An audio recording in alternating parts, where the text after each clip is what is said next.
harvest time. Hello guys, welcome to my channel. Dito po kami ngayon sa Kalibo, Aklan. Tingnan niyo po yung paligid namin, mga palay. Ito po. Itong area na to na harvest na. Ito malapit na din ito yung harvest. Ito po yung aking doggy, si Odi.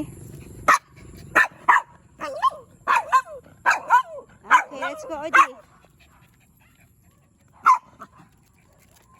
Na. Beautiful place po ito. Ito po. Ito po yung tricycle ng Kalibo, Aklan. Opo.